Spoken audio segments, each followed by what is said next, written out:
Jésus n'est pas le seul fils de Dieu. Si ça doit faire de Jésus Dieu là, Adam sera Dieu parce que Adam est appelé fils de Dieu dans la Bible. Israël a appelé fils de Dieu et Israël a été nommé premier fils de Dieu. C'est-à-dire que le grand frère de Jésus, même parmi les enfants de Dieu, c'est Israël. Il y a Ephraïm. Ephraïm a été appelé premier-né. Faites taire.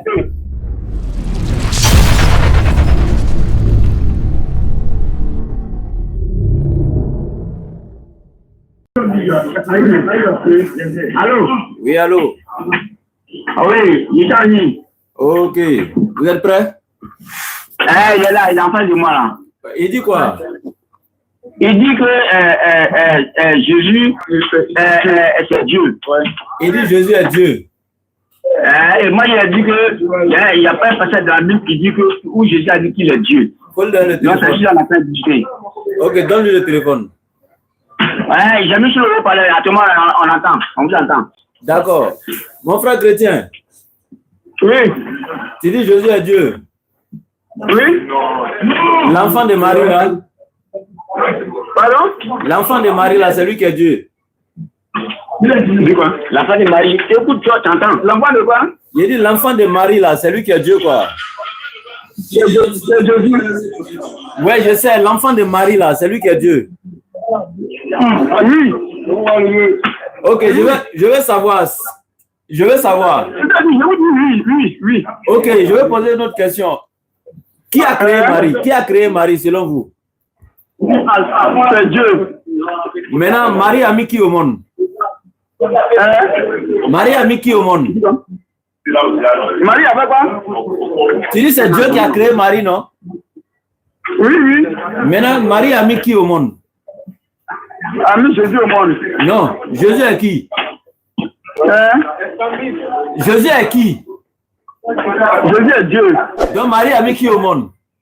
Bon, vous avez, mais moi je vais vous poser une question. Non, réponds à ma question d'abord. Marie a mis qui au monde? Je réponds à vos questions. Tu n'as pas répondu. Marie a mis qui au monde? Il faut répondre, il ne faut pas fuir, il faut répondre. Marie a mis Jésus au monde. Jésus est qui? Jésus. Oui. C'est le fils de Dieu. Non! Attends, toi tu n'as pas dit de suite que Jésus est Dieu? Oui. Maintenant, il a dit Marie a mis qui au monde? Tu me dis encore c'est le fils de Dieu. Tu n'as pas dit il est Dieu. Comment il est Dieu et puis le fils de Dieu? Attends. Marie a mis Dieu au monde ou pas? Jésus est Dieu, non? Faut dire Marie a mis Dieu au monde. Écoutez-moi, hein? Jésus. Oui. Allô? Oui. Jésus. Oui. Vous qui posez la question. Là, moi, je vais vous poser la question aussi, hein?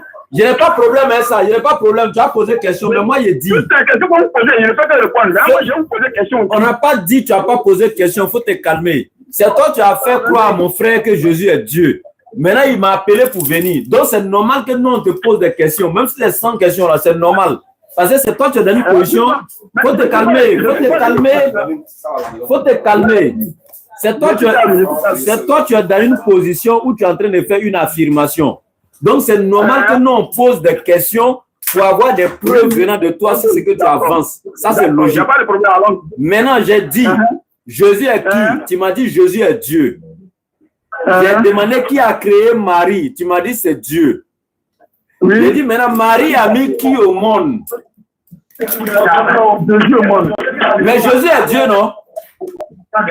Pourquoi tu ne dis pas que Marie a mis Dieu au monde? Jésus. Hey, mais Jésus est Dieu, non? Jésus est Dieu, non? Oui. Mais pourquoi tu ne dis pas Marie a mis Dieu au monde? Oui, mais c'est une autre question, c'est ça, je vous réponds là. Mais moi, je vais entendre. Moi, je veux que tu dises que Marie a mis Dieu au monde.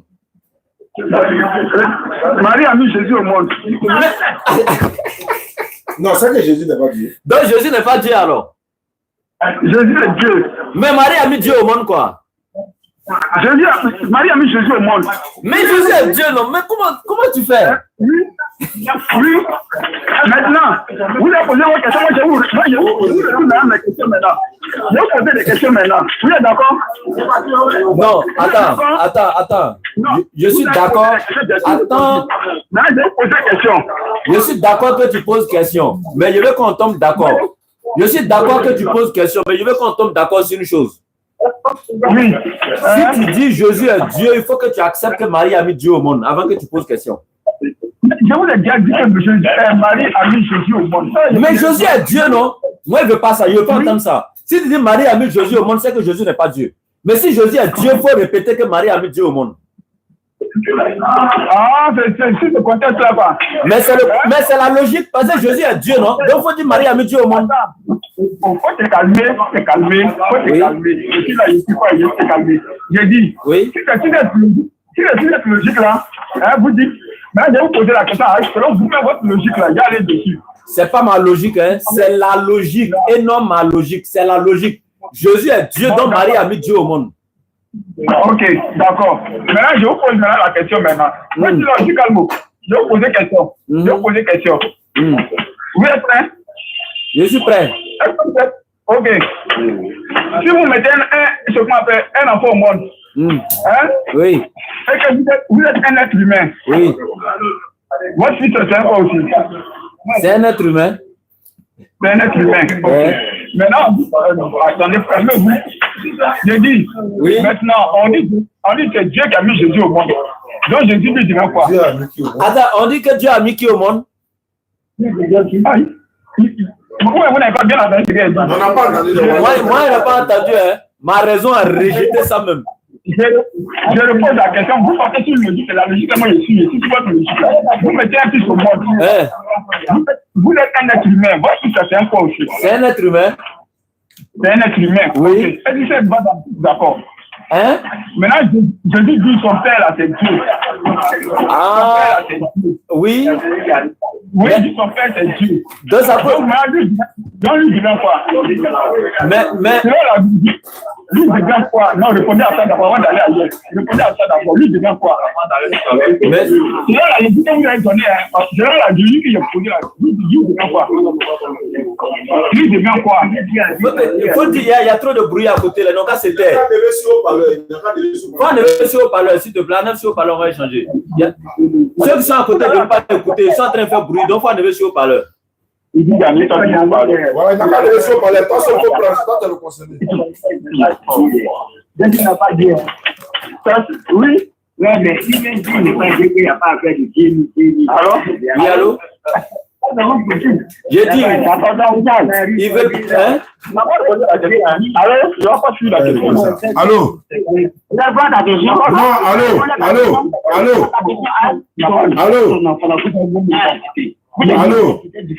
Allô, oui. Il faut donner le numéro là, il faut donner le téléphone là, le frère musulman là d'abord. Je dis, toi tu as déjà appelé, non, il faut enlever pour toi dedans, donne-lui le téléphone, enlever son parler et puis asseyez-vous écouter, c'est tout. Si tu savais débattre là, est-ce que tu avais appelé? Toi tu as déjà appelé, non, il faut enlever son parler, il faut lui donner le téléphone, lui seul il va parler. C'est lui seul qui est le concerné. Voilà, vous l'avez déjà appelé. Si toi tu peux débattre là, est-ce que tu as appelé? On appelle maintenant, tu as courage. Allô? Voilà. Oui, allô?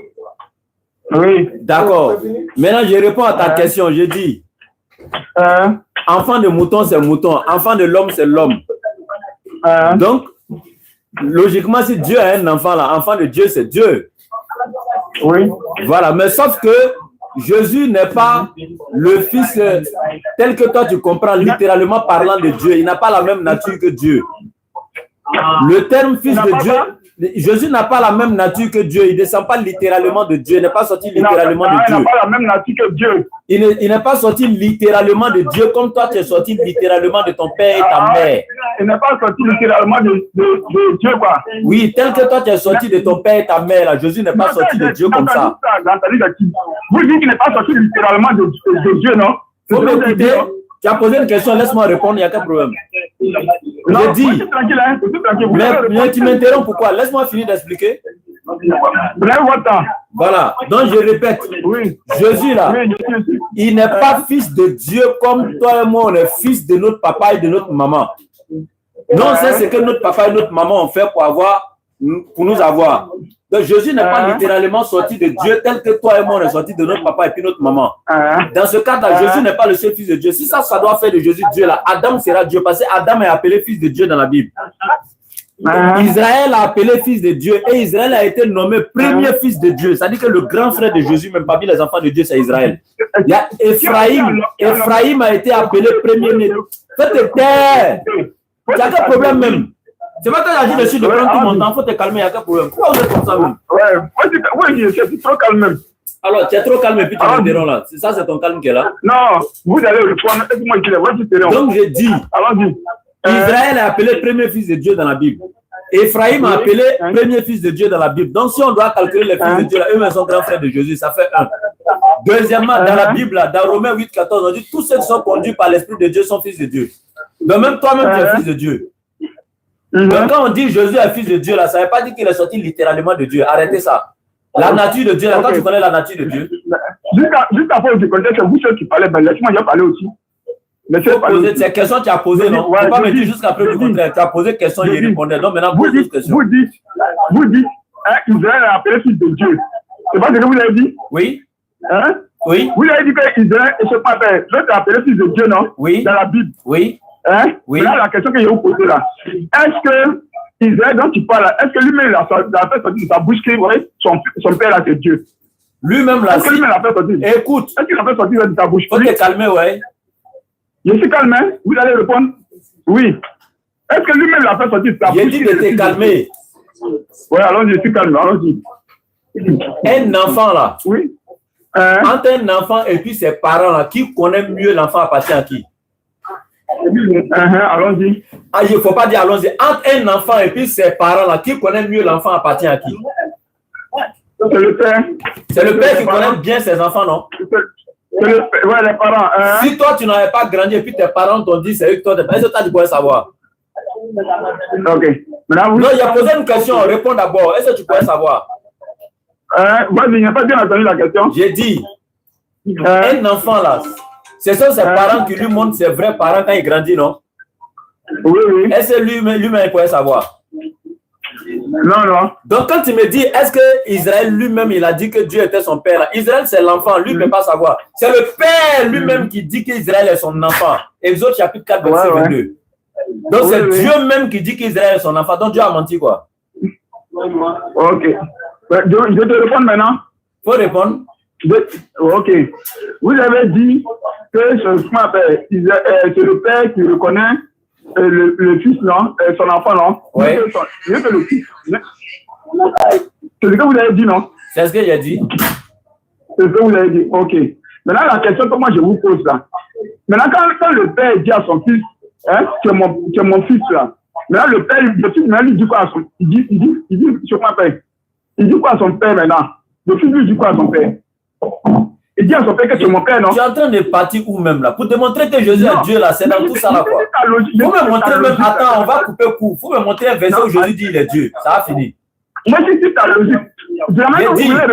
Il faut laisser ta philosophie là, ça ne marche pas ici. Dieu a déjà dit qu'il reconnaît Israël comme son père et son fils. Maintenant, moi je dis, il faut te calmer. Faut te calmer. De Dieu maintenant, lui il a dit quoi de Dieu? Ils n'ont pas d'argument, ils vont s'asseoir près des gens qui ne connaissent rien pour aller leur faire croire n'importe quoi. Mais quand ils sont devant nous là, ils sont agités en même temps. Il faut que le fils soit capable de dire que ouais, je suis aussi son père. Regardez-moi. C'est Dieu qui a dit Israël est son fils.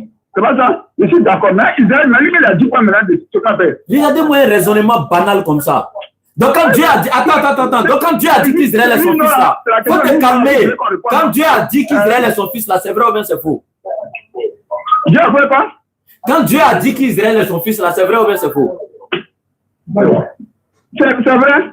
Alors, mais tu me dis quoi encore? Israël qui l'a confirmé. Que Israël est répété ou pas là, tu m'as déjà dit c'est vrai, Dieu a déjà dit c'est vrai. Maintenant mon frère, j'ai dit, donne-moi un verset dans la Bible qui dit que Jésus est Dieu. Moi, tu attendais d'abord. Moi, je répondais à ta question. Il faut répondre à ma question maintenant. Non, j'ai déjà répondu à ta question.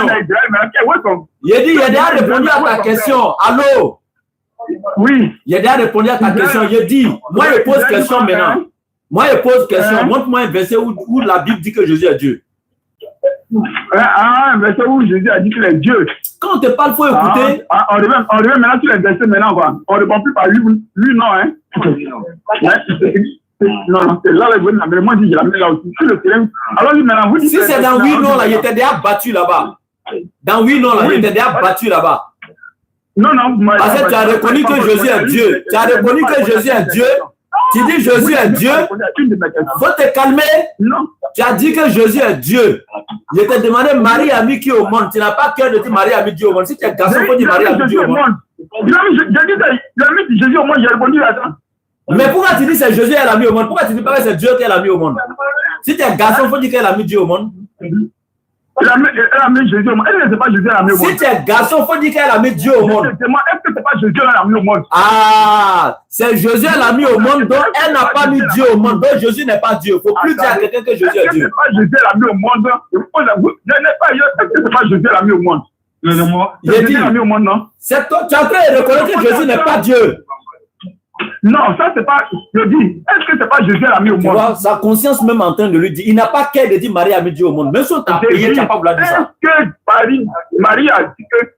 Est-ce que Marie c'est pas Jésus elle a mis au monde? Et puis qui a discuté avec toi sur ça? Qui a discuté avec toi sur le fait que c'est pas Jésus qu'elle a mis au monde? Elle a mis Jésus au monde, elle n'a pas mis Dieu au monde. Jésus n'est jamais Dieu. Bon, elle a mis Jésus au monde, elle a mis Jésus au monde, c'est ce que je viens d'entendre. Elle a mis Jésus au monde. Elle a mis Jésus au monde, elle n'a pas mis Dieu au monde. Voilà, oui, par contre, t'es calmé. Voilà, donc tu te calmes. Voilà. Elle a mis Jésus au monde, elle n'a pas mis Dieu au monde. Faut te calmer. On peut laisser ça là. Tu as dit elle a mis Jésus au monde. C'est tout. C'est la réponse. Tu as dit elle a mis Jésus au monde, non? C'est tout ce que je veux savoir. Elle a dit, c'est ce que tu as dit, non? Elle a mis Jésus au monde, non? J'ai dit. Est-ce que tu t'entends parler même? Je m'entends très bien même. Attends, quand on te demande Jésus est qui là, toi tu dis Jésus est Dieu, non? Oui. Toi tu reconnais que Jésus est Dieu, non? Oui. Je vais te donner une question terre à terre, parce que Jésus dit celui qui ne comprend pas les choses terrestres ne peut pas comprendre les choses célestes. Je vais prendre l'exemple du président de la République. Un président de la République là-haut. Vous venez encore sur une... Faut te calmer. Oh, faut te calmer. Pourquoi vous êtes comme ça même? Un président de la République là. Je prends un président de la République. Considérons qu'il y a un président de la République qui s'appelle Ahmed.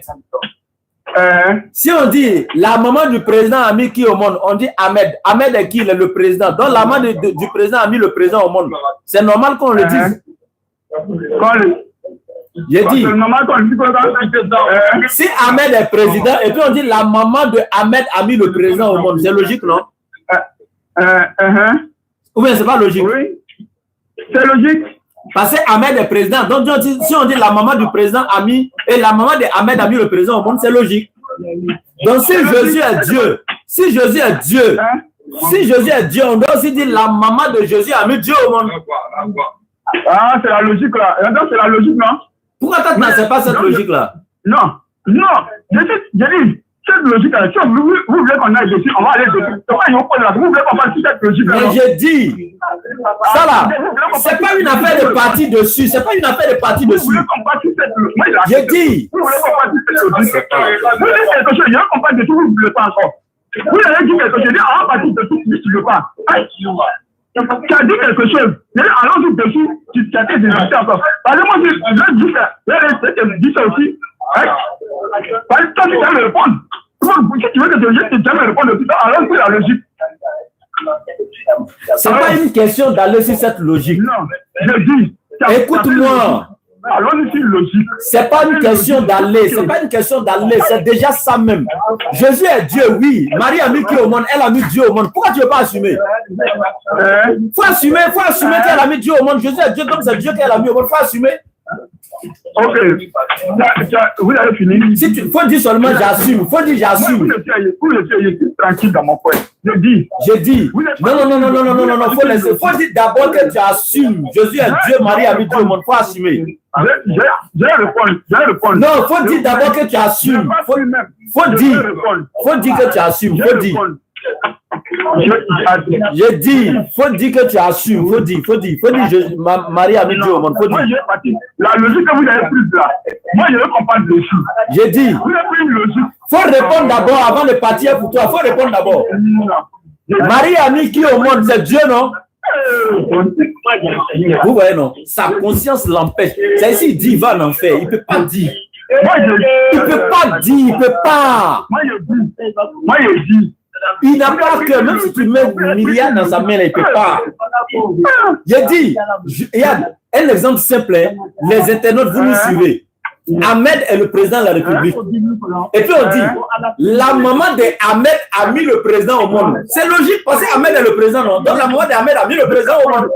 Maintenant Jésus est Dieu. La maman de Jésus a mis Dieu au monde. Pourquoi il ne veut pas assumer?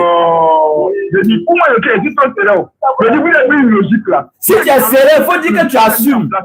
Je ne suis pas à court d'argument, hein. Je ne suis pas à court d'argument. Si tu es sérieux, il faut reconnaître, il faut dire c'est vrai. Non, non. C'est ce que j'ai dit là. J'ai dit. Il n'a pas qu'à. Écoute-moi. J'ai dit. Moi, j'ai dit qu'on est parti. Vous êtes dans une logique. Vous êtes dans une logique, non? J'ai dit, ok. Selon la logique, moi, je ne suis pas votre logique, je vais répondre à ça. Maintenant, cette même logique-là, moi, je vais retourner ça. Je vais retourner cette logique. Avant de retourner la logique, là, réponds à ma question. Je ne suis pas ça, je vais vous répondre ça. J'ai dit, oui. Tu vas envoyer pour toi, tu vas envoyer ta logique aussi, dans le même sens que moi, je suis d'accord. Mais je dis, avant de me ramener ta logique là, moi je dis, Marie a mis Dieu au monde. Est-ce que tu es d'accord? Marie a mis Jésus au monde. Pourquoi pas Dieu? Jésus est Dieu, non? Pourquoi pas Dieu? Écoute-moi maintenant. Pourquoi vous moi, vous laissez juste tranquille dans mon coin. Faut parler. Je dis. Marie a mis Jésus au monde. On est d'accord sur ça là, non? Et puis, vous donnez la conclusion. Si Marie a mis Jésus au monde, c'est que Jésus n'est pas Dieu. Laissez-moi y donner la conclusion, c'est vous qui donnez la conclusion. Laissez-moi y donner la conclusion. Moi, il dit Marie a mis Dieu au monde. Moi, il n'a pas dit Jésus. Moi, il dit Marie a mis Dieu au monde. Marie a mis Jésus au monde. Elle a mis Dieu au monde, c'est pas Jésus. C'est pas Jésus. Moi, il a dit elle a mis Dieu au monde, c'est pas Jésus.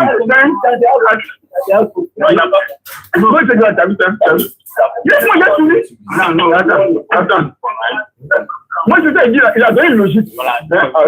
Écoute-moi. Attends, tiens. Oui. Attends, pardon. Oui. Excusez, pardonnez. Comme nous sommes dans un bruit, hein, il n'y a pas votre numéro. Non, on t'entend. Non, faut parler. Il t'écoute, faut parler. Faut parler, on est là. Faut parler, tu es sérieux, faut parler. Il t'écoute, faut parler. Je vous le passe. Non, faut parler, il t'écoute. Moi, je vous reste aussi dans la même logique que vous aussi, vous ne voulez pas. Oui, faut parler, il t'écoute. Faut parler maintenant, il t'écoute. Je dis. Oui. Vous dites que Marie répond. Je dis, vous dites que on dit Marie a mis Jésus au monde, non? Tout le monde est d'accord sur ce principe-là. Maintenant, Jésus là, on a mis Jésus au monde, donc Jésus est Dieu. C'est ce que vous dites. Je dis, ok. Maintenant, je dis, écoute-moi bien.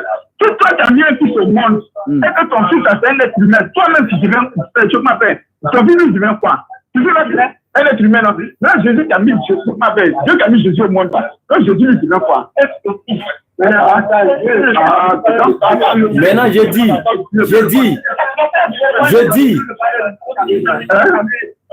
Allô? Les frères, vous savez faire le débat. La logique que vous donnez, il n'a pas vu là. Je dis, Dieu n'a pas mis Jésus au monde. Dieu n'a pas. Maintenant, Jésus lui-même, il dit que Jésus n'a jamais dit dans la Bible que Dieu m'a mis au monde. Il dit, je monte vers mon père, son père a été qui? C'est lui-même qui se dit, il n'a pas bouche, il dit, je monte vers mon père, son père a été qui? La deuxième partie de où il dit, je monte vers mon père, là, il y a une phrase, allô? Oui, moi, tu sais là, allô? Oui, après, tout le temps. Allô? Oui, je suis là. Bonsoir.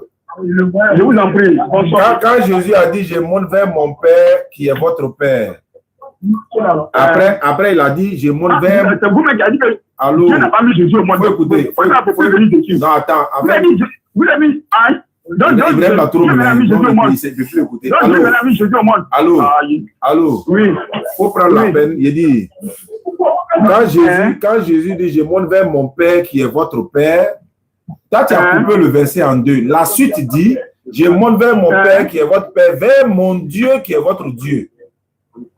Il a dit ça, non? Est-ce qu'il a dit ça? Il a dit ça. Il a dit, je monte vers mon Dieu, non? Son Dieu, là, c'est qui? Son Dieu, là, son père. C'est pas son Dieu. C'est ce qu'il a dit. C'est ce qu'il a dit, là. C'est ce qu'il a dit. Deuxième question. Allô? Deuxième question. Allô? Ils sont en bruit. Allô? Vous mettez quelque chose Vous mettez la même chose. Allô. Vous donnez quelque chose. On voit si votre logique, vous ne pouvez plus. Allô. Vous ne pouvez pas répondre à vous. Allô. On fait pas ça. Allô. Oui, allô, frère. Allons-y. Oui. Selon la Bible, là, qui a envoyé Jésus? Qui a envoyé? Jésus, selon la Bible, qui l'a envoyé? Selon la Bible. Qui l'a envoyé? Jésus. Selon la Bible, qui a envoyé Jésus? Qui a envoyé Jésus quoi? Selon la Bible, selon la Bible. Oui. Selon la Bible qui a envoyé Jésus. Non. Jésus dit que c'est son père. C'est-à-dire, moi, je ne peux pas le voir. Jésus lui-même a dit que c'est son père qui l'a envoyé. Donc, attends doucement. Donc, selon la Bible, Jésus a été envoyé, non? Quoi? Selon la Bible, là, on l'a envoyé, non? C'est ce que lui-même il a dit, oui. Donc, c'est vrai ce qu'il a dit là. Ah, mais lui-même qui a dit ça, c'est que c'est vrai. Donc, c'est un envoyé. Donc, c'est un envoyé de Dieu alors. C'est quoi? Donc, comme il dit, on l'a envoyé. Donc, c'est un envoyé de Dieu alors. Oui, c'est lui-même qui a dit ça. Est-ce qu'il a menti? Ah, donc c'est un envoyé de Dieu. Donc, c'est un envoyé de Dieu. Est-ce qu'il a menti? Est-ce qu'il a menti? Il a dit la vérité. C'est un envoyé de Dieu. Il a dit la vérité. Eh, bon Dieu. Mais c'est ce que je viens de vous répondre. Lui-même, il a dit que c'est mon père qui m'a envoyé. Donc, c'est un envoyé de Dieu. Alors, donc, c'est un envoyé de Dieu. Allons-y. Non, donc, c'est un envoyé de Dieu, non? Donc, c'est un envoyé de Dieu. Oui. Mais lui-même, il a dit que vous voulez que je dise ça encore. Non.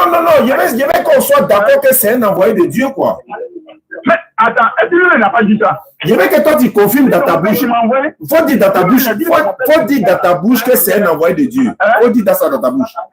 Mais lui-même l'a dit. Je sais que lui l'a dit. Non, je sais que lui l'a dit. En fait, il le connaît, non? Allô? Je sais qu'il a dit. Il faut répéter. Faut dire que c'est un envoyé de Dieu. Faut dire ça. Attends. Non, il faut répéter. Il faut dire que oui, Jésus, c'est un envoyé de Dieu. Il faut dire ça. Il a envoyé de quoi? Il faut dire que c'est un envoyé de Dieu. Il faut confirmer. Ok. Je vais vous répondre, mais seulement aussi à que vous. Parce que là, c'est pas vous qui avez oui, non. Moi, je vous pose aussi la question pour que vous me répondez sur oui, non. Il a dit. Il faut reconnaître, il faut confirmer que Jésus, c'est un envoyé. Moi, je l'envoie sur tes mains. Il faut écouter, frère. Il faut répondre que Jésus, c'est un envoyé de Dieu. Il faut confirmer. Vous m'amenez sur une logique. Moi, je vous amène sur cette même logique, vous ne répondez pas aussi à mes questions. Vous voulez dire. Donc, c'est juste que vous faites. Moi, si je fais ça de même, c'est pas que si on est clair là, il faut être clair. Vous m'envoyez une logique, je vous laisse la même logique aussi. Si vous répondez à la logique, c'est que je réponds à vous aussi, c'est clair. Moi, c'est comme ça. Tu ne peux pas m'envoyer une logique, et puis moi, je suis là, et puis je vais pas te retirer la même logique. Si tu ramènes la même logique, tout ce que tu dis là, c'est une logique, c'est que je peux te ramener aussi la même logique. Être chrétien là, c'est pas facile, hein. Pour être chrétien, c'est pas facile, hein.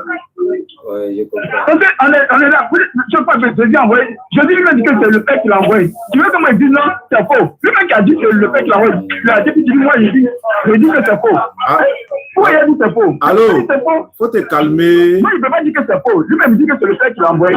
Allô? C'est lui qui a dit ça. Maintenant, lui, il a dit ça. Pourquoi toi, tu viens dire qu'il est Dieu? Il dit que c'est le Père qui l'a envoyé. Maintenant, pourquoi toi, tu viens dire qu'il est Dieu? Oui. Pourquoi toi, tu dis qu'il est Dieu?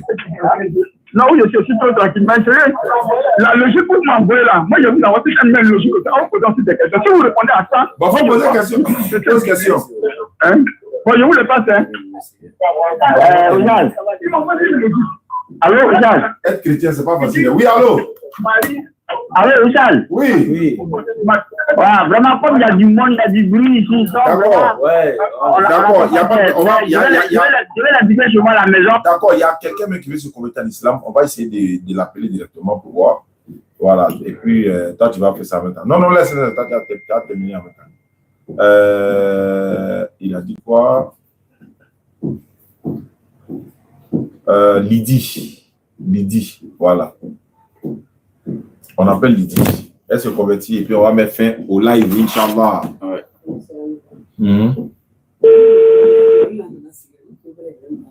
Il est là, ouais, ok.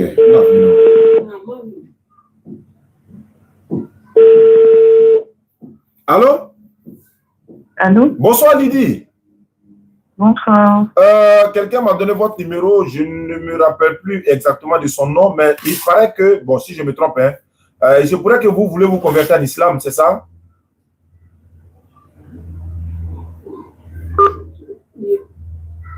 Ah, c'est un rapprochement rapide. Hein? On va essayer.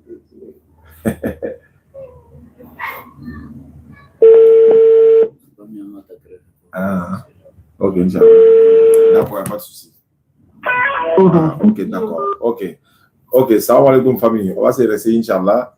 Ouais, les parents, les voisins, ouais, ils sont selon vos différentes positions géographiques.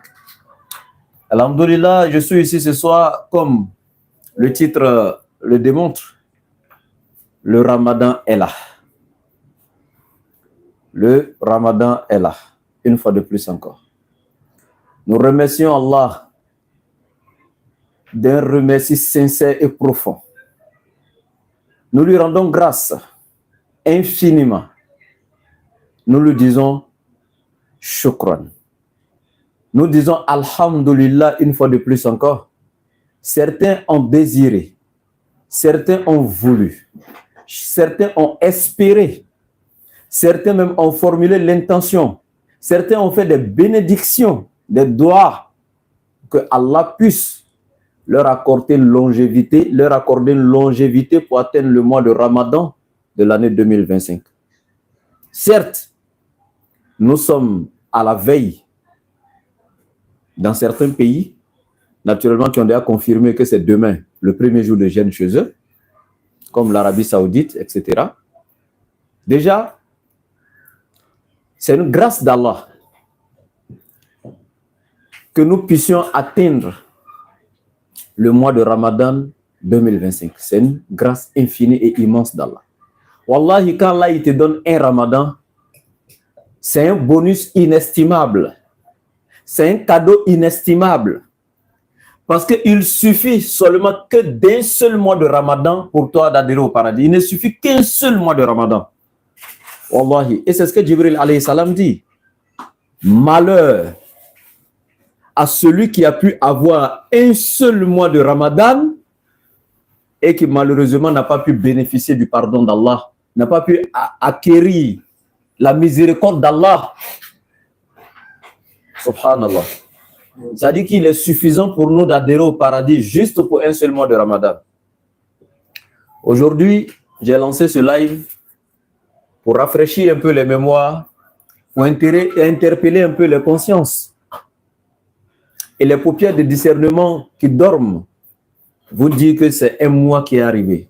C'est un noble étranger qui a frappé à notre porte. Alors, ce que je peux dire à chacun d'entre nous, notre hospitalité, nous devons obligatoirement accorder notre hospitalité au mois béni de Ramadan. Que chacun accueille cet étranger-là avec un bon cœur. Que chacun accueille cet étranger-là avec sincérité. Que chacun accueille cet étranger avec amour, avec dévotion. Alors, mes frères et sœurs en islam, le mois de Ramadan est un mois de jeûne, nous le savons tous bien. Et le jeûne ici consiste à faire quoi? S'abstenir de 1 d'abord de la nourriture, de 2 de la boisson, et de tout ce qui est acte immoraux et désavouable. El-imtina'u anil akli wa shurbi min tulul el-fajri et la ghurubi shams. Donc ici, nous devons nous abstenir de manger et de boire et de nous abstenir de tout acte immoral et désavouable du lever, donc du soleil, c'est-à-dire à partir de Fajr, du lever du jour, depuis Fajr, jusqu'au coucher du soleil. Sachez que ce Ramadan, quand il arrive, il y a des gens qui ne savent pas comment commencer le Ramadan, comment démarrer le Ramadan. Et malheureusement, il y a beaucoup de nos frères et sœurs en islam, dans l'ignorance, qui jeûnent pendant 30 jours sans qu'un seul jour de Ramadan, un seul jeûne de Ramadan durant les 30 jours ne soit exaucé par Allah. C'est-à-dire que toi, tu as fait 30 jours dans juste un régime alimentaire. Tu n'as pas jeûné. Pourquoi? Parce que Allah il dit Arifuni kabla an ta'buduni. Connaissez-moi avant de m'adorer. Mais ici, la connaissance d'Allah n'est pas dans le sens de voir Allah. Personne ne peut le voir. Lui-même, il le dit clairement dans le Coran. Mais ici, c'est de connaître Allah. La connaissance d'Allah. Allah, il se connaît à travers quoi? À travers ses enseignements. Donc, pour adorer Allah, il faut le connaître. Et comme chacun d'entre nous ne peut créer la manière dont il veut adorer Allah, Allah lui-même nous a prescrit la manière dont nous devons l'adorer. De cette manière qu'Allah nous a prescrite, chaque musulman et musulmane doit s'atteler à connaître non seulement les actes d'adoration et les choses qui vont lui permettre de valider tous ces actes d'adoration. Tous ces actes d'adoration. Vous voyez? C'est-à-dire que tu dois connaître tout ce qui est élément recommandé dans la jurisprudence islamique, tous ces éléments qui sont réunis autour des actes d'adoration qui te permettront de purifier et de valider tes actes d'adoration. Tu dois connaître toutes ces choses-là. Donc ici, c'est le mois de Ramadan qui est l'un des piliers de l'islam. Hein? On a la shahada, attesté qu'il n'y a aucune divinité qui mérite l'adoration excepté Allah et Mohammed est son messager. Après ça, on a la salat. Et après ça, on a quoi? Le jeûne du mois de Ramadan. Je donne ça dans le sens où la zakat et le pèlerinage, ce n'est pas obligatoire à tous. Ça, c'est que pour ceux à qui Allah a accordé sa grâce et qui sont un peu aisés, qui ont les moyens. Mais ici, les autres trois piliers que tout musulman peut faire, on a la shahada, on a la salat et on a le jeûne du mois de Ramadan. Donc, ce que je peux vous dire, pour commencer le Ramadan, déjà à la veille, chaque musulman et musulmane doit commencer déjà à purifier son intention et à formuler l'intention maintenant de jeûner le mois de Ramadan. Maintenant, on va aller dans le sens de la purification d'abord de l'âme, de ta personne. Donc, purifier ton intention et ta foi avant d'embrasser donc le Ramadan. Dans cette purification, on commence par quoi? On commence par être en paix avec soi-même et à être en paix avec notre entourage. Pour pouvoir bénéficier de la miséricorde d'Allah, du pardon d'Allah dans ce mois béni de Ramadan, il faut commencer toi-même par purifier ton cœur de tout ce qui est haine. Tu es assis là, toi, tu es en train de haïr quelqu'un. Tu as de la haine contre quelqu'un. Depuis une semaine, tu ne parles pas à autrui. Il y a une action que telle personne a faite contre toi, mais qu'il reconnaît son erreur, que toi, tu refuses de lui accorder ton pardon. Et tu adhères dans le mois de Ramadan comme ça, et tu veux que Allah, lui, te pardonne, alors que toi, tu n'as pas pardonné à celui qui t'a offensé et qui te demande de lui accorder ton pardon. Tu refuses de lui accorder ton pardon et tu veux rentrer dans ce mois-là pour avoir le pardon d'Allah. Non, ça ne marche pas comme ça. Man la yarham, la yurham ilayhi. Celui qui ne fait pas office de miséricorde, il ne lui sera pas fait également miséricorde. Il faut pardonner pour acquérir le pardon.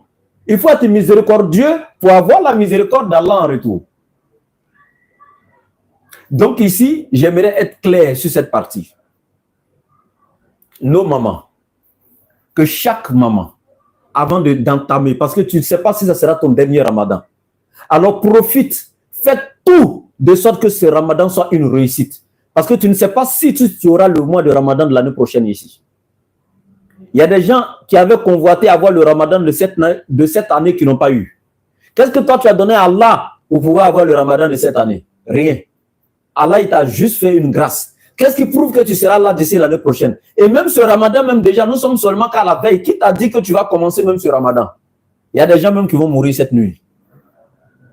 Il y a des gens là, demain, 5 h du matin, on ne va pas les trouver ici. Ça, c'est Allah.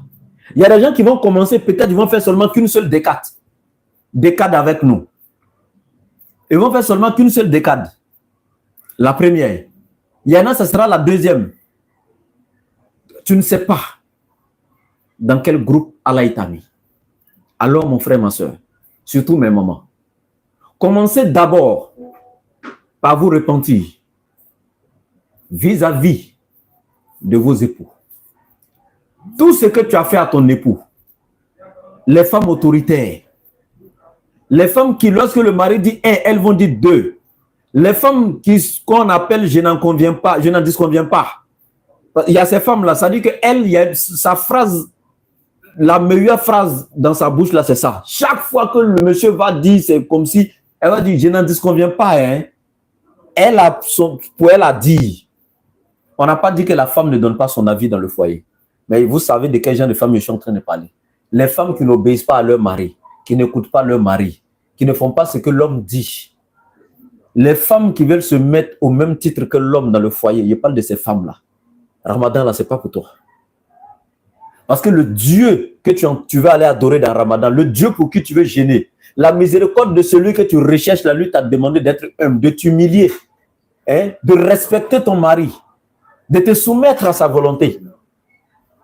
Donc tu ne peux pas refuser d'obéir à ce Dieu-là et puis lui demander de te faire miséricorde. Non, Allah n'accorde sa miséricorde et son pardon qu'à ceux qui se soumettent, qui se répandent sincèrement et qui corrigent leurs erreurs. Donc commence par corriger ton erreur vis-à-vis de ton époux. Maman, demandez pardon à vos époux. Les époux gendarmes là, les époux commandants là, les époux qui sont en train de battre les femmes chaque jour, ils sont dans, ça dit qu'un camp militaire là. Ou peu seulement la femme là, elle est devenue comme Anne. Les hommes, Allah il t'a donné autorité sur la femme. Allah il a donné autorité à l'homme sur la femme. Ce pouvoir, cette force qu'Allah a donné à l'homme sur la femme n'est pas pour la battre avec, mais pour la mettre en sécurité avec. C'est pour protéger ta femme avec ça. Donc l'homme, ce n'est pas par orgueil. Fût-ce le poids d'un atome d'orgueil, de prétention, de fierté. En toi, si tu meurs, tu ne verras pas le paradis de tes yeux. Laisse l'orgueil, la prétention et la fierté qui est en toi. Tu sais très bien que tu as lésé ta femme. Enlève la honte et il faut aller lui demander pardon aujourd'hui avant que Ramadan commence. C'est ta femme. Il faut présenter tes excuses. Ma chérie, vraiment, je reconnais en tant que l'homme, mais ici, là, Yesaïe, ce que j'ai fait là, c'est pas bien. Je reconnais mon erreur. Je te demande pardon, ça ne va plus se reproduire. L'homme aussi demande pardon à sa femme. Toi, enfant, là, tu sais que tu as lésé ton père, tu as offensé ta mère. Avant que Ramadan commence là, il faut aller demander pardon. Va demander pardon à ton père et à ta mère. Il faut que ils t'accordent leur pardon avant que ce Ramadan commence, sinon c'est zéro. C'est clair, il ne faut pas on va se blaguer. Tu n'as pas corrigé ça là, c'est zéro. Il faut aller demander pardon à papa et à maman. Obtiens leur satisfaction parce qu'Allah il dit, ma satisfaction pour mon serviteur, le jour de Yawm al-Qiyamah, avant de lui donner le paradis, est subordonné à la satisfaction de ses parents vis-à-vis de lui. Est-ce que vous comprenez? C'est ici, toi, tes parents te pardonnent, qui sont satisfaits de toi, tu auras la satisfaction d'Allah. Toi qui sais que tu as offensé tes parents, toi qui sais que tu as lésé tes parents, va avoir leur satisfaction, va leur demander pardon. Et entre amis, entre collaborateurs, entre voisins, surtout le lien du voisinage, entre frères musulmans, entre coépouses, quels que soient les liens qui vous lient, ton frère, ton cousin, ta tante, ton oncle, proche ou lointain, quel que soit le lien qui vous lie, tu sais que j'ai lésé telle personne, j'ai offensé telle personne, va déjà cette nuit lui présenter tes excuses avant de commencer à jeûner demain. Tu veux avoir le pardon d'Allah? Obtiens le pardon de ceux que tu as offensés. Allah, il ne pardonne pas lorsqu'on a offensé quelqu'un, celui qu'on a offensé, tant qu'il ne nous accorde pas son pardon, Allah ne nous accorde pas son pardon également. Quelle que soit la demande de pardon que tu fais entre toi et Allah, celui que tu as offensé, Allah il dit il faut que lui te pardonne d'abord. Tant que lui ne t'a pas pardonné, Allah il ne te donne pas le paradis en fait. C'est que tu as fait entre toi et Allah, là, Allah il peut pardonner ça. Mais celui que tu as offensé, tant que lui ne t'a pas accordé son pardon, tu ne rentreras pas au paradis. Il va régler ça dès maintenant. Allah lui il est miséricordieux que toutes les créatures. C'est-à-dire qu'Allah même, c'est comme s'il dit ça même, c'est comme s'il est comparé à Allah aux créatures même. En disant qu'il est miséricordieux que les créatures. Allah il a miséricorde même. Hein? Il est la clémence lui-même. Allah est magnanime et doux. Donc va demander pardon aux hommes, aux êtres humains, aux créatures que tu as offensées. Si eux ils t'accordent leur pardon là, pour Allah là, alhamdoulilah, Allah il va t'accorder si ton repentir est sincère. Donc s'il y a toi qui me regarde ici, qui est en train de me suivre, Ça fait 2 mois, 3 mois, 1 an que tu ne parles pas à quelqu'un là. Si tu ne veux pas que ton ramadan soit 0, là, va te réconcilier. Oui, c'est toi qui as raison, on est d'accord, mais il t'a demandé pardon. Il dit non, ce qu'il a fait, il ne peut jamais pardonner, mon frère. Ce que tu as fait à Allah, là, il ne va jamais pardonner également. Tu vois, non? La manière pour toi te fait mal. Si, il m'a fait tant, donc je ne peux pas. Il y a ce qu'il m'a fait, je ne peux pas. C'est comme ça aussi que tu as fait aussi à Allah. Toi, c'est une créature qui t'a désobéi ou qui t'a offensé. Toi, tu ne veux jamais lui accorder ton pardon. Mais toi, tu as offensé qui? Le Créateur. Tu as désobéi à qui? Le Créateur. Or, toi, c'est juste une créature qui t'a offensé. Mais toi, tu as offensé le Créateur. Toi, tu rentres dans Ramadan, Allah, accorde-moi ta miséricorde. Allah, pardonne-nous nos péchés. Pardonne-nous nos offenses. Il faut pardonner aussi à ceux qui t'ont offensé. Pardonne-nous nos péchés, hein, etc. Il faut pardonner aussi à ceux qui ont commis des excès vis-à-vis de toi. C'est de ça qu'il s'agit. Tant que tu n'accordes pas ta miséricorde, ton pardon aux alentours de toi, Allah ne t'accordera pas pour lui en fait. Tu seras jugé comme tu juges les autres. Tu seras récompensé vis-à-vis de ton comportement par rapport à ce que tu as fait. Donc, ici, il faut être en paix avec toi-même. Il faut déjà purifier ton âme. Il faut te réconcilier avec tout le monde. Tu ne sais pas si c'est ton dernier Ramadan. Fais tout pour que ce Ramadan soit une réussite. Comme ça, si tu meurs là, alhamdulillah, ce seul Ramadan pourrait t'accorder le paradis. Bi'iznillah. Arrange-toi à être en paix avec ton entourage et avec toi-même. Quand tu as fini ça, mon frère, ma soeur, la deuxième étape, c'est le repentir maintenant sincère. Et le repentir, pour que ce soit tawbatan nasuha, comme Allah le dit, ya ayyuhallazina amanu tubu ilallahi tawbatan nasuha. Pour que ce soit tawbatan nasuha, il y a des conditions. La première condition, c'est le regret. Il faut regretter amèrement, avoir du remords de tout ce que tu as commis comme péché. Il faut regretter amèrement, avec un regret sincère. Ça, c'est la première condition du repentir. Le regret sincère de l'acte que tu as posé ou des actes que tu poses dans le péché. Il faut que ce regret-là soit sincère. Il faut que ce soit un véritable remords. Juste venir t'asseoir sur le bout des lèvres, Allah, je me répands, alors que tu n'es même pas touché, tu ne regrettes pas les actions que tu as posées, etc. Juste venir bouger les lèvres, ça ne tient pas. Tu dois être marqué, tu dois être touché. Même si tes yeux n'ont pas coulé de larmes, ton cœur doit le faire. Ça doit être quelque chose de véritable. On ne joue pas avec Allah. Allah, c'est le réel. Allah, c'est le vrai. Allah, c'est la vérité. Donc, tout ce qui concerne Allah, ta foi, là, ça doit être réel, ça doit être vrai. Est-ce qu'on se comprend? Donc, ça, c'est la première condition du repentir. La deuxième condition du repentir, après avoir regretté l'action que tu as posée, c'est de formuler l'intention de ne plus jamais revenir sur cette action durant le restant de la vie, de ta vie sur terre, de ton existence, durant le restant de ta vie. Formuler l'intention, ne plus jamais reprendre ce genre d'acte encore. Et cette intention-là, c'est un engagement que tu prends vis-à-vis d'Allah. C'est la deuxième condition. Et vous savez que quand on parle d'une condition, là, ce qui veut dire le jour où la condition n'est pas remplie, là, qu'est-ce qui se passe? Vous voyez, non? Si toi, tu remplis les conditions qui sont là, Allah, il va tenir aussi à sa promesse en t'accordant son pardon. Voici les conditions pour que ton repentir soit accepté. Ce qui veut dire que s'il y a l'une de ces conditions-là que tu n'as pas rempli, ton repentir ne sera pas accepté, il sera rejeté par Allah. Donc, la deuxième condition, après le regret, qui est la première, la deuxième condition est de formuler l'intention de prendre l'engagement formel de ne plus jamais revenir sur ce péché-là du restant de toute ta vie. La troisième condition du repentir, c'est d'arrêter à l'instant T de commettre cet acte ignoble que tu commettais. Dès que tu as su que c'était un péché, à l'instant T, tu stoppes ça sur le champ. Il n'y a pas à faire de dire non, j'ai fait une dernière fois demain et puis bon, c'est fini. Bon, j'ai fait un dernier mouvement et puis je vais arrêter. Il y a pas, tu arrêtes à l'instant T. C'est ce qu'Allah dit. Et tu n'arrêtes pas à l'instant T, si tu meurs, c'est l'enfer. ton repenti ne sera pas accepté. C'est conditionné du fait que dès l'instant où tu as su que c'est un péché, tu arrêtes à l'instant T. Ça, c'est la troisième condition. Les savants nous donnent une quatrième condition qui n'est pas valable pour tout le monde, mais qui est valable pour certains.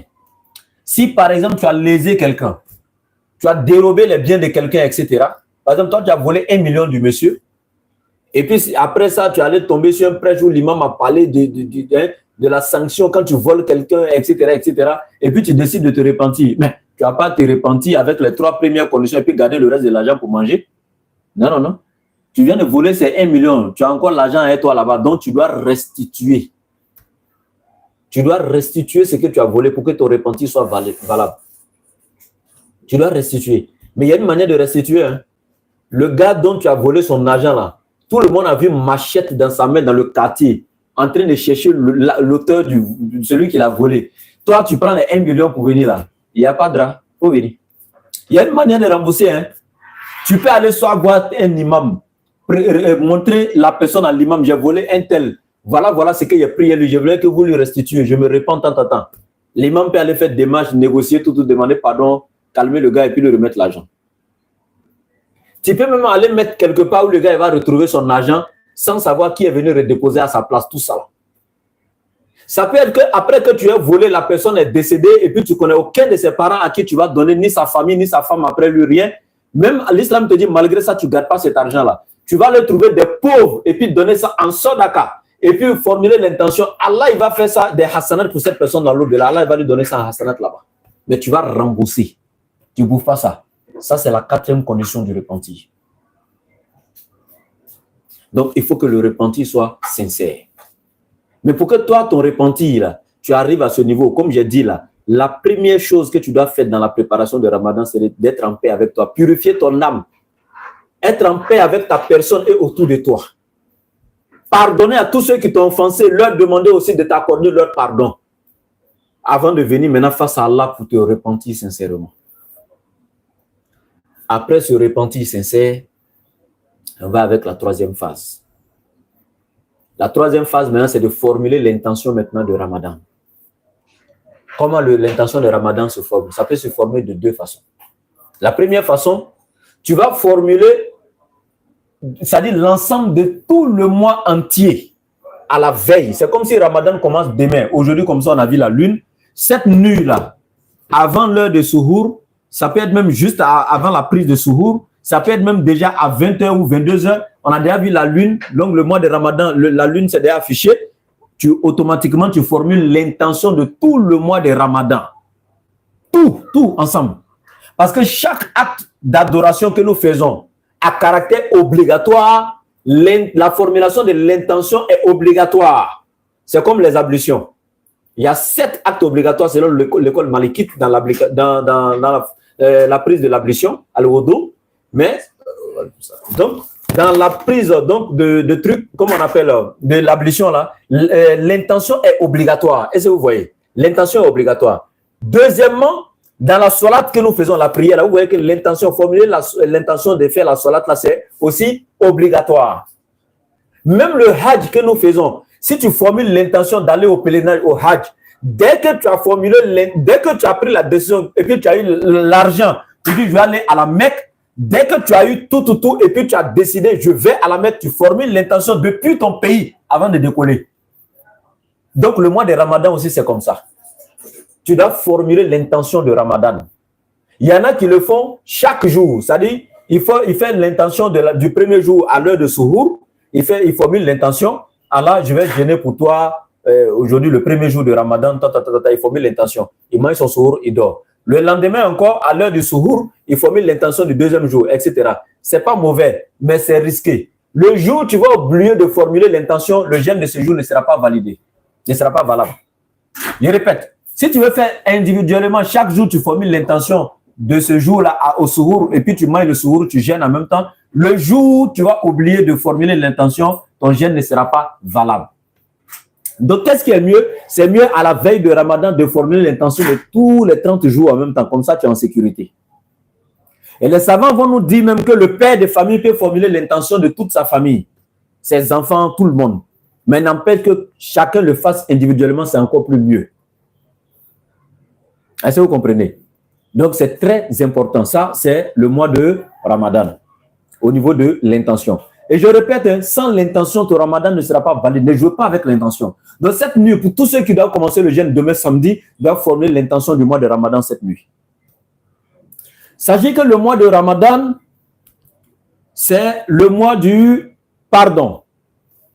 C'est le mois du pardon.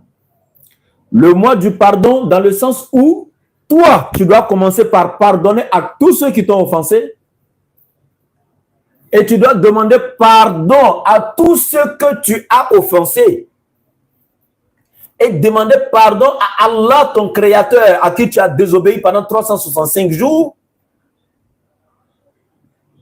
afin que Allah t'accorde son pardon. Donc, c'est le mois du pardon. Le mois de Ramadan. Je répète, il est le mois du pardon dans le sens où tu dois pardonner à tous ceux qui t'ont offensé. Tu dois demander pardon à tous ceux que tu as offensés. Tu dois demander pardon à ton créateur à qui tu as désobéi durant toute une année afin qu'il t'accorde son pardon. Shahrul Maghfir, le mois du pardon. C'est aussi le mois de la miséricorde. Shahrul Rahma, le mois de la miséricorde. Et malheureusement, dans ce mois, beaucoup de musulmans ne sont pas miséricordieux entre eux. Et c'est gravissime, mes frères et sœurs en islam. C'est le mois du partage. C'est dans ce mois-là que la miséricorde doit être manifestée. Chacun doit faire preuve de miséricorde dans son entourage. Le social, le soutien. C'est dans ce mois-là qu'on doit voir les musulmans se soutenir, s'entraider. Subhanallah. Logiquement, au temps du prophète alayhi salam, beaucoup de musulmans, beaucoup parmi les sahaba faisaient leur zakat annuel juste dans le mois de Sha'ban. Le mois qui précède le mois de Ramadan. C'est-à-dire c'est à la veille de Ramadan, eux donnaient leur zakat aux pauvres, de sorte que le pauvre puisse avoir cette zakat-là pour faire son Ramadan, c'est-à-dire que de la meilleure des façons. Le mois de Ramadan est un mois d'éducation. Allah, il décide que tu sois pauvre ou riche. Tout le monde va jeûner. Ceux qui sont les plus riches, qui ne connaissent pas ce qu'on appelle la soif. Il y a un robinet, il y a l'eau chez eux. Les plus grands congélateurs du monde sont chez eux. L'eau est fraîche, tout. L'eau minérale, tout est là. Et les pauvres qui sont dans des coins, au fin fond des villages et tout, il y a un problème d'eau, qui n'ont même pas l'eau potable, même l'eau de puits ou l'eau de marigot, pour avoir accès à ça, encore c'est problème. Dans la saison sèche, l'eau de marigot commence à descendre, ça dit que à finir. Ça commence à sécher. Ou je dirais tarir. Et tu vas trouver que la qualité d'eau qui est là-bas est déjà une eau de couleur trouble. Wallahi, dans l'histoire de des puits que Oustaz Diané fait, moi je l'ai accompagné dans un voyage, l'avant-dernier voyage qu'on a fait, je l'ai accompagné dans un village de Côte d'Ivoire, voilà. Mais quand nous sommes arrivés dans ce village, l'imam a dit à Oustaz Diané, c'est quel ange, ou dis-moi, es-tu toi-même un ange qui est venu ici nous soutenir, finir notre problème d'eau? En fait, l'imam, il pleurait, il avait les larmes aux yeux, il pleurait. Il dit, chez nous, dans notre village, nous n'avons pas d'eau. Les femmes peuvent se lever de 8 heures. Jusqu'à 9h, 10h, 11h, elles n'ont pas eu encore de l'eau pour se laver. Les femmes du village, subhanallah. Et encore, c'est-à-dire le comble, c'est que on vient juste il y a 3 jours de cela de quitter dans un village encore. Où le chef de village prenant la parole nous dit clairement, chez eux, il n'y avait qu'un seul puits. Et il n'y avait pas assez d'eau dans ce puits. Tout le village autour d'un seul puits. Et quand les femmes vont autour de ce puits, elles doivent attendre que l'eau monte un peu. Parce que quand quelques femmes puisent, il n'y a plus d'eau. Les autres qui viennent doivent attendre. Il y a des femmes qui peuvent aller déposer leurs ustensiles depuis Fajr. Depuis à 5 h du matin au bord du puits pour attendre l'eau. Elles vont rester là jusqu'à 16 h du soir. Subhanallah, ils n'ont pas encore d'eau. Là, on a eu ça là-bas, ces informations. Mais quand tu es couché dans ta condition, dans une belle vie, dans une grande ville et tout ça, tu ne sais pas qu'il y a des êtres humains comme toi qui souffrent dans ces contrées-là. Mais imagine-toi dans ces gens de villes où il y a le problème d'eau. Le mois de Ramadan arrive, comment les gens font pour jeûner? Comment les gens font pour vivre le Ramadan? Mais regardez ce qu'Allah fait. Allah il dit que tu sois riche ou pauvre, vous serez dans la même condition. Pour que les riches puissent goûter à la soif, là, comme ça, après Ramadan, ils vont savoir que, nos frères et sœurs qui souffrent de problèmes d'eau là, on doit les aider. Donc, mon frère, toi qui as l'argent, qui as la possibilité d'aider tes parents pauvres, de creuser des puits dans des villages, de soutenir les pauvres là, Allah dit, tu vas vivre la soif pendant 30 jours, toute la journée. Tu arrives, ton congélateur est rempli de jus, c'est rempli d'eau fraîche, mais tu n'as pas qu'à. Faut toucher, tu vas voir. Allah, il va te laisser souffrir. Tu vas goûter à ça. Allah, il dit, nourriture là, toi qui manges comme tu veux, hein? Tu manges tout ce que tu veux. Le jour où tu ne veux pas faire maison là, tu dis à ta femme, elle va au restaurant, tout. C'est-à-dire que tu as tout en fait. C'est toi, tu manges les poulets braisés, les pétates sautées, hein? Les moutons suspendus, tout ça là. C'est toi, tu manges n'importe quoi. Et il y a des gens pauvres, peut-être même ton voisin le plus proche qui est à côté là. Il n'a même pas un seul grain de riz à faire bouillir seulement tout simplement pour boire avec ses enfants.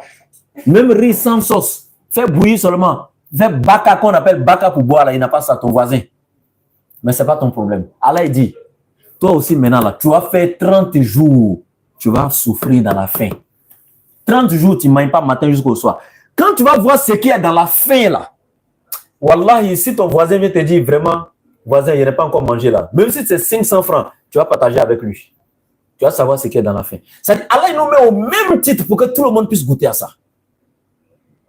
Hein? Mais toi, tu manges n'importe quoi. Tu as l'aise, tu ne sais pas qu'il y a des gens qui souffrent. C'est le mois de la miséricorde. On doit être miséricordieux entre nous pour qu'Allah nous fasse miséricorde. Wallahi, c'est dans ce mois-là que chacun devait donner le peu qu'il a c'est-à-dire que pour avoir le maximum avec Allah. Wallahi, Allah il nous a donné la solution. Voici le pardon d'Allah qui est là face à toi. Voici l'occasion pour toi d'adhérer au paradis. De toi à moi, tu sais, je sais, nous savons les péchés que tu commets. Chacun sait ce qu'il fait en bas. Souvent même tu es assis, tu ne sais pas qu'est-ce qui m'a mis dans ça là. Pourquoi quand il dit j'ai arrêté, demain il revient dessus. Toi tu sais, moi il sait, on sait. Mais voici l'occasion pour qu'Allah te pardonne. Des actions que tu peux poser à travers lesquelles Allah va te sortir de tous ces péchés là et puis t'affranchir du feu de l'enfer, subhanallah. Mais mon frère, ma soeur, tu attends quoi? Allah ne te demande pas assez. Le minimum. Le minimum, subhanallah. Tu n'en connais pas les pauvres, mais ils sont là, ils sont nombreux. Trouve des personnes de confiance si tu n'en connais pas. Je dis bien des personnes de confiance parce qu'il y a des gens aussi qui vous disent donnez-moi ceci, je vais aider les pauvres. Donnez-moi tel fonds, je vais aller soutenir les pauvres. Et puis ils vont manger. Le pauvre ne verra même pas 5 francs. On a vu des gens ici, même au nom de la religion, qui raquettent au nom des pauvres, mais les pauvres ne voient même pas. Mais ce n'est pas à cause de ces escrocs aussi qu'il n'y a pas de bonnes personnes. Trouvez des personnes qui craignent Allah. Donnez pour que les pauvres puissent avoir ça. Les nécessités sont là, les véritables. On en connaît, ils sont là. Subhanallah. Aidez, soutenez la cause d'Allah. C'est le mois de la miséricorde, du partage. Wallahi, comme je vous l'ai dit, dans chaque moment de l'année, on peut faire la zakat. Tant que ça coïncide avec la période où toi, tes fonds que tu as gardés là, font 1 an, juste. Mais il y a des sabbats qui avaient décidé qu'ils allaient commencer à garder leur argent de sorte que les 1 an soient complètes dans le mois de Shaban et faire la zakat de leurs biens. Ils faisaient la zakat de leurs biens dans ce mois-là pour aider les pauvres à mieux jeûner durant le mois de Ramadan. Il y en a, ils se promenaient, ils cherchaient les nécessiteux. Qui a un jeune qui n'a pas eu le souhour? Qui a un jeune qui n'a pas encore eu l'iftar? Qui a un jeune et qui n'a pas encore eu le minimum pour pouvoir rendre son jeûne? Wallahi, ils les soutiennent. Et nous? C'est le mois de la miséricorde. Et Allah, il continue. C'est le mois de la bénédiction. Le mois de la bénédiction. C'est dans ce mois que nous devons demander, implorer le pardon d'Allah. Faire des doigts, nous bénir les uns les autres. C'est dans ce mois. Ce n'est pas un mois de paresse. Ce n'est pas un mois pour les lâches. C'est un mois pour les dévoués, pour les vrais serviteurs d'Allah, pour les vrais adorateurs. C'est un mois où les musulmans se soutiennent dans la prière, où la bénédiction coule à flot. Ça se partage gratuitement entre nous. C'est de ça qu'il s'agit. C'est un mois béni. Nous qui le vivons devons être bénis, devons nous partager la bénédiction les uns les autres. Nous bénir, nous soutenir, prier les uns pour les autres. C'est ce mois. C'est également le mois de l'allègement des difficultés. Logiquement, le ramadan vient nous soulager. Logiquement, le ramadan vient alléger nos soucis. Parce que logiquement, c'est dans le ramadan qu'on doit faire moins de dépenses. C'est dans le ramadan qu'on doit s'organiser financièrement, etc. Qu'on doit pouvoir économiser pour pouvoir se relancer après ramadan. Mais il me semble que c'est dans le ramadan même que les gens gaspillent même le peu qu'ils ont. Ça dit que parce que tu as jeûné, tout simplement, c'est devenu, on dirait, c'est règlement de compte à Allah lui-même. Comme tu m'as privé de nourriture la journée, il a été montré que le soir là, moi aussi je suis quelqu'un. Tout ce que tu m'as prévu la journée, il a rattrapé tout. Ça dit que si sa table là, il est là, il y a banane, il y a pomme, il y a papaye, il y a avocat, concombre. Ça dit que baka est là, regret, kabato ici, foutu là-bas. Ça dit que il y a toutes sortes de nourriture que tu cherches. C'est quoi en fait? Tout ça, c'est pourquoi. Et puis quand il finit tout ça, là, 2 jours après, il va ronfler à l'hôpital. On dit il est malade. Ou bien juste après le ramadan, brou, il tombe là-bas. C'est quoi? C'est règlement de compte ou bien? Arrêtez ça. Arrêtez de manger mal dans le mois de ramadan. Le ramadan est une éducation. Le ramadan est venu nous aider à être meilleurs sur tous les plans en fait. Le jeûne là, ça participe même à notre santé, à nous donner la santé. C'est un régime et c'est très bon. L'être humain ne doit pas logiquement passer 365 jours en train de manger et boire seulement. Il y a un moment où tu dois priver ton corps de manger et de trop boire. Et les médecins ont démontré que le ramadan musulman, alhamdoulilah, c'est-à-dire, tu as mangé pendant 11 mois, il y a 1 mois dans l'année que tu dois, c'est-à-dire que tu dois observer en faisant un très bon régime alimentaire. Éviter de manger, de trop boire et tout ça. Et même quand tu dois rompre le jeûne, tu ne manges pas n'importe comment, n'importe quoi. C'est de ça qu'il s'agit. Donc, sur tous les plans, l'islam, c'est-à-dire que c'est une bénédiction pour nous, en fait. Non seulement ça participe à nous donner la santé, ça nous soigne, mais financièrement, encore, ça nous stabilise. Ça nous permet même d'économiser, de dépenser moins, de mieux s'organiser financièrement. Ça nous donne encore la satisfaction d'Allah qui est au-dessus de tout, le pardon. Et en plus encore, ça nous aide à tisser le tissu social de la miséricorde entre nous, le soutien les uns envers les autres. Hein? Le partage. Ça dit qu'il y a cet amour-là qui naît entre nous, les musulmans. Tout ça, ce sont les bienfaits du mois de Ramadan. Et en plus, c'est quel mois encore? C'est dans ce mois encore où Allah augmente les récompenses. Ça dit que tu donnes 1, Allah te récompense à l'infini. Hein? Man, qui parmi vous, il va accorder à Allah un bon prêt? Qui va accorder à Allah un prêt? Et Allah il dit, il va rembourser ce prêt à la personne. Hein? Ça dit que non seulement il va récompenser à la personne, mais la récompense là, c'est Allah seul qui sait à quel niveau il va multiplier cette récompense là. Jusqu'à combien de pourcents il va multiplier, c'est Allah seul qui sait. Hein? Mudo afatan.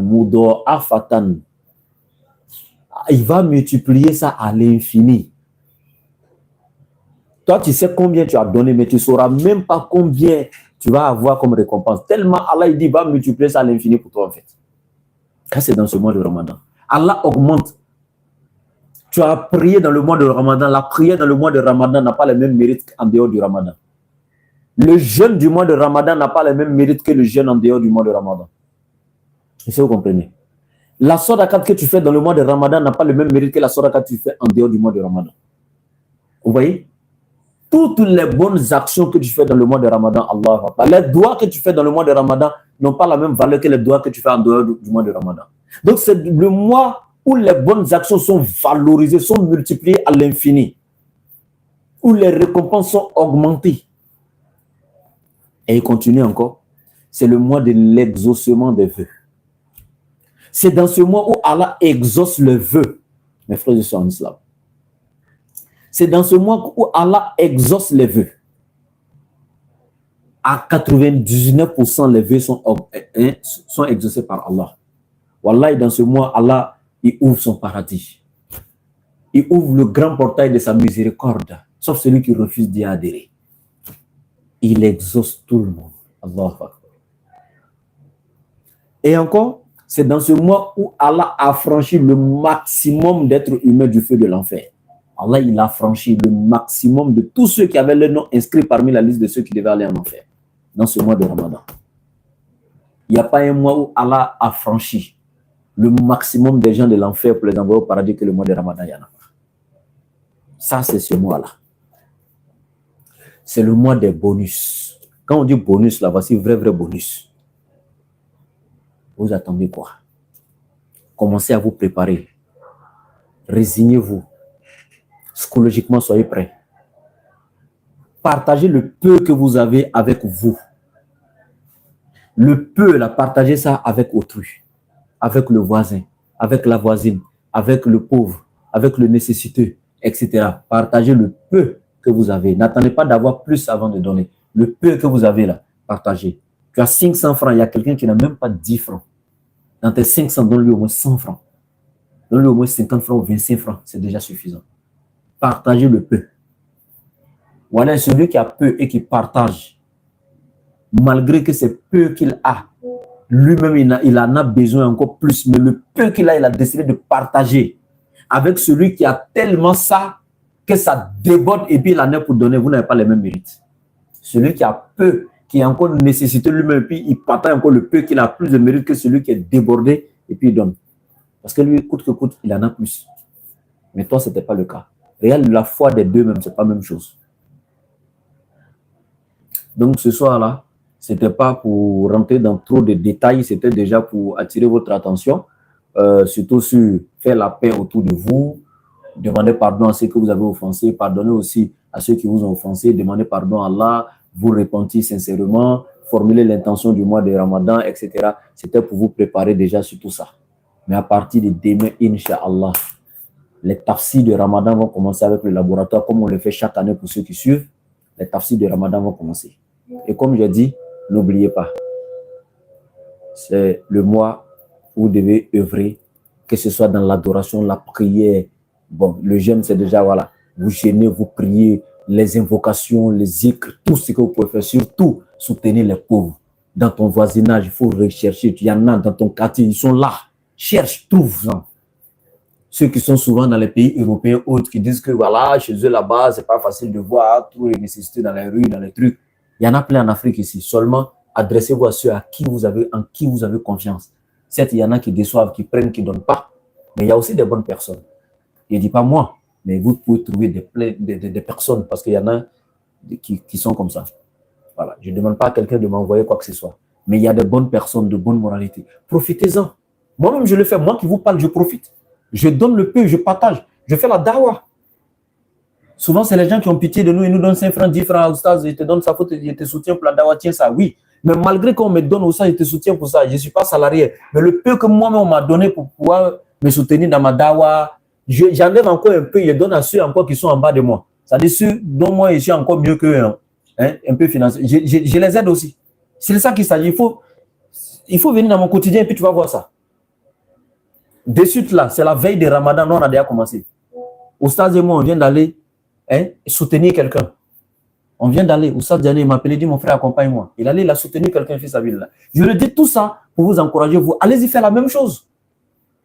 C'est ça en fait.